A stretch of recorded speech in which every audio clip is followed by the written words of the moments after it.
Hello, good morning बच्चों। जैसा आप सभी जानते हैं कि जमनालाल पीजी कॉलेज में ऑनलाइन क्लासेस शुरू हो गई हैं। वैसे मैं भी आपकी क्लास ले रहा हूं। जैसे एमए फर्स्ट ईयर के लिए हैं, ये सेकंड पेपर है। आपका जो आज का विषय है, जो आपका टॉपिक है, वो है प्रागैतिहासिक काल। प्रागैतिहासिक काल क्या है, उसके बारे में हम चर्चा करेंगे और आपको बताएंगे। किसी चीज को पढ़ने से पहले समझना बहुत जरूरी होता है।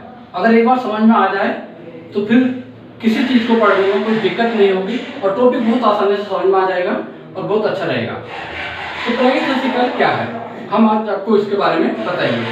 जो हमारे इतिहास से पहले की कला है, जो इतिहास से पूर्व की कला है, उसको प्रागैतिहासिक काल कहते हैं। जैसे हजारों कला वर्ष की अवधि में जल तरंगों की तरह, जैसे जल की तरंगें बहुत तेजी से फैलती चली जाती हैं, वैसे ही प्रागैतिहासिक काल भी बहुत तेजी से फैलता चला गया था। और इस प्रागैतिहासिक काल को 3 भागों में बांटा गया है। वो कौन कौन से काल थे? नंबर 1, पूर्व पाषाण काल। पूर्व पाषाण काल या इसको बोलते हैं पूर्व प्रस्तर युग। नंबर 2 था मध्य पाषाण काल या मध्य प्रस्तर युग। नंबर 3 था उत्तर प्रस्तर युग या उत्तर पाषाण काल या नव पाषाण काल। अब इसका जो समय था, पूर्व पाषाण काल का समय था 30,000 ईसा पूर्व से 25,000 ईसा पूर्व। 30,000 ईसा पूर्व से 25,000 ईसा पूर्व।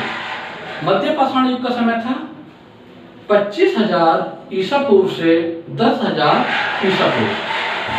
नव पाषाण का समय था 10,000 ईसा पूर्व से 3,000 ईसा पूर्व।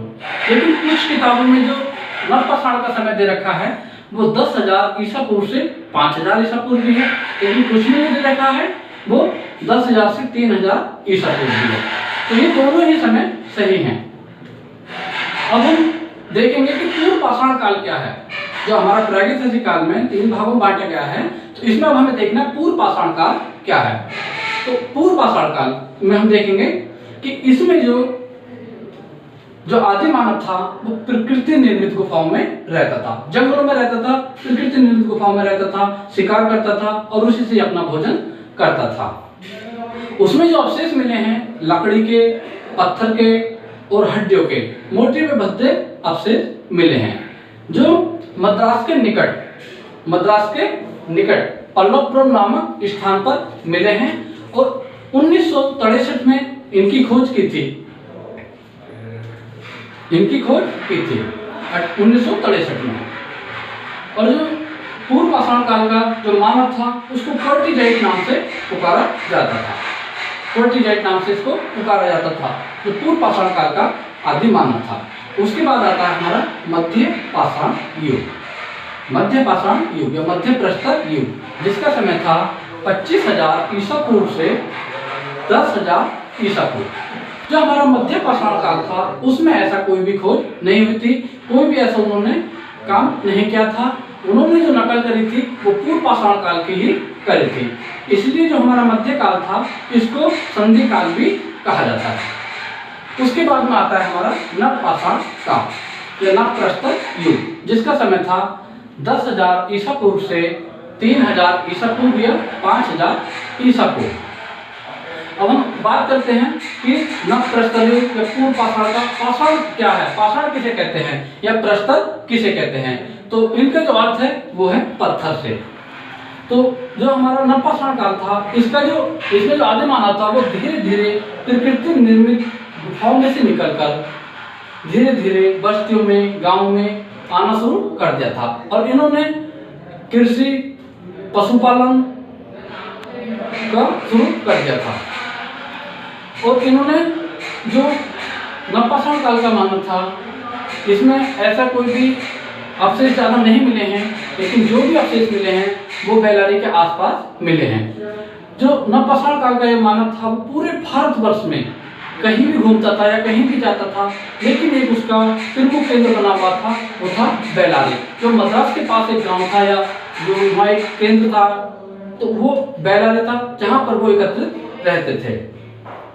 और यहाँ पर जो अवशेष मिले हैं, जैसे पत्थर का एक गढ़ा हुआ गोल यंत्र था, पत्थर का गढ़ा हुआ गोल यंत्र है, और दरियाई घोड़े, पशुओं की हड्डियाँ थी, वो नर्मदा नदी घाटी से प्राप्त हुई हैं। अब हम बात करते हैं कि जो हमारे नवपाषाण काल में ये चीज मिली है, उसके बाद में जो हमारे क्षेत्र हैं कि मध्य प्रदेश था, उत्तर प्रदेश था, बिहार था, राजस्थान था, इनमें जो हमें गुफाएं मिली हैं, कहाँ कहाँ पे मिली हैं या कौन कौन सी जगह पे मिली हैं। तो हम देखते हैं पहले मध्य प्रदेश। तो मध्य प्रदेश में जो मिला है वो है पंचमढ़ी। तो जो पंचमढ़ी की खोज हुई है वो है 1936 में, वो कि D.H. गार्डन ने। D.H. गार्डन ने पंचमढ़ी की खोज की थी 1936 में। इसमें 50 गुफाएं थी, जिनमें जो चित्र मिले हैं वो था नृत्य वादन था, शहर एकत्रित करते हुए कुछ मानव थे और घुड़सवार था। लेकिन इनमें जो चित्र मिले हैं उनमें जो कलर करते थे वो थे जैसे गेरू रंग था, हिरुंजी था, काजल था, खड़ियाई मिट्टी थी, जो खनिज रंग थे उनको इनमें किया जाता था। और उन रंगों को में जो गाढ़ा करने के लिए पशुओं की चर्बी होती थी उसको इनमें मिला देते थे। उसके बाद में जो हमारा क्षेत्र है वो आता फिर हमारा सिंघनपुर, जो हमारा मध्य प्रदेश में आता है।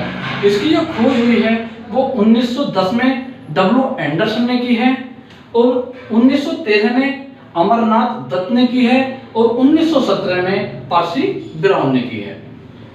तो ये जो हमारा सिंघनपुर है जो मध्य प्रदेश में आता है, तो इसकी जो 3 राइटर हैं, 3 विद्वान हैं, उन्होंने इसकी खोज की है 1910 में, 1913 में और 1917 में।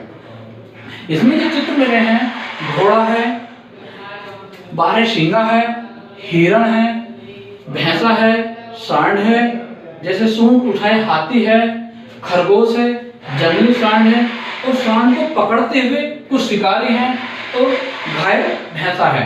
एक घायल भैंसा है जो पूरी तरह तीरों से बिंधा हुआ है और वो धीरे धीरे अपना दम तोड़ रहा है। तो वो हमें सिंघनपुर से प्राप्त हुआ है। उसके बाद में आता है हमारा भीमबेटका।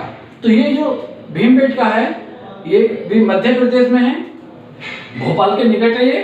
और इसमें की जो खोज हुई है वो 1957 में हुई है और वो जो करी है जो उज्जैन के जो प्रोफेसर थे, जो विश्वविद्यालय के प्रोफेसर थे वाकड़कर, उन्होंने इसकी खोज की थी 1957 में। लेकिन कुछ में इसकी जो खोज दे रखी है 1958 में दे रखी है और 1972 भी दे रखी है एक जगह। तो इसमें जो चित्र प्राप्त हुए हैं वो है हिरण है, 12 शिंगा है, सुअर है, रीछ है, जंगली भैंसा है, घोड़े हैं।